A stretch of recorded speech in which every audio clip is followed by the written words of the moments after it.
पाठ्य पुस्तक में है। संस्कृत में निम्बतरो साक्ष्यम नाम का पाठ है।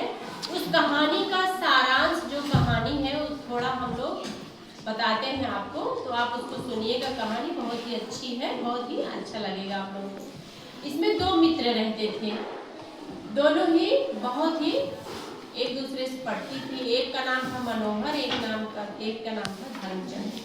दोनों ने विचार किए कि गांव में रह के हम लोग तो ज़्यादा पैसा नहीं कमा पाएंगे, चलो कहीं विदेश में चलते हैं, दूर चलते हैं और हम लोग पैसा कमाते हैं। तो धर्मचंद्र ने कहा कि चलो ठीक है। गए दोनों लोग विदेश, खूब सारा पैसा कमा के लेके आए। तो मनोहर ने कहा कि इसको घर में रखना उचित नहीं है, क्या किया जाए। तो धर्मचंद्र ने कहा कि चलो इसको हम कहीं पेड़ के नीचे भूमि में दबा देते हैं धन, और जब जरूरत पड़ेगी तो दोनों लोग साथ चलेंगे और लेके आएंगे। तो मनोहर बहुत ही सीधा था, सरल स्वभाव का था। उसने कहा कि ठीक है। और धर्म जो चंद था वो बहुत ही छद्म बुद्धि का था, बहुत बेईमान था।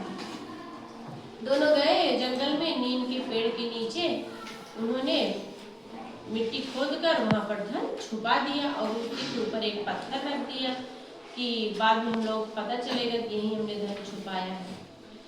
फिर उसके बाद कुछ दिन बाद बीते, धर्मचंद्र के मन में पाप आ गया।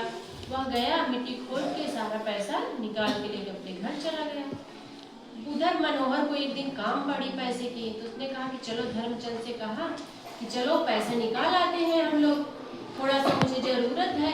जब गए तो देखते हैं वहां मिट्टी के नीचे पैसा नहीं है।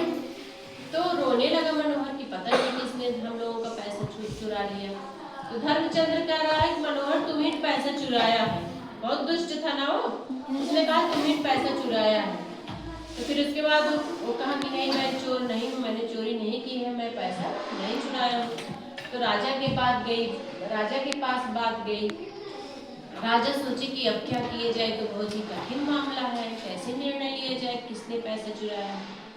उसने कहा अच्छा चलो ठीक है, दोनों लोग परेशान मत हो, कल हम लोग सब लोग नीम के पेड़ के पास चलेंगे जंगल में और उसी नीम से पूछेंगे कि बताओ जो है किसने पैसा चुराया है।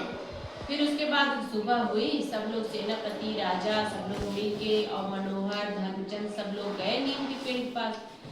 तो उसमें से कह रहे हैं कि राजा पूछे कि हे नीम के पेड़, बताओ किसने पैसा चुराया है। तो नीम की खोड़र से आवाज आई कि मनोहर ने पैसा चुराया है। तो मनोहर चिल्लाने लगा, रोने लगा, सीधा था बेचारा। उसने कहा नहीं राजा, मैंने पैसा नहीं चुराया है, मैं यह साबित कर सकता हूँ, मैं इसका साक्ष्य प्रस्तुत कर सकता हूँ कि मैंने चोरी नहीं की है। राजा ने कहा ठीक है करो। तो गया जंगल से खूब सारी लकड़ियाँ बीन के लेके आया और खूब सारी पत्ती लेके आया बटोर के, और उन्हें खोड़र के, नीम के खोड़र के पास आग प्रज्वलित कर दिया और खूब तेज से जलने लगा। तब तक नीम के खोड़र से आवाज आई बचाओ बचाओ। फिर उस सेनापति लोग दौड़ के गए राजा के कहने पर, तो देखे कि खोड़र में तो धर्मचंद्र का बूढ़ा पिता उसी में बैठा था। तो फिर उस धर्मचंद्र को पकड़ के लेके आए। तो राजा ने कहा बताओ तुम खोड़र में क्यों बैठे थे। तो उसने कहा कि हम लोगों ने पैसा निकाल लिया था, हम लोगों के मन में पाप आ गया था, इसीलिए जब कल राजा बोले कि नीम के पेड़ से पूछेंगे, तो हम लोगों ने यह निर्णय बनाया, योजना बनाई कि मैं बैठ जाऊंगा खोड़र में, मैं ही बोलूँगा, मनोहर फंस जाएगा।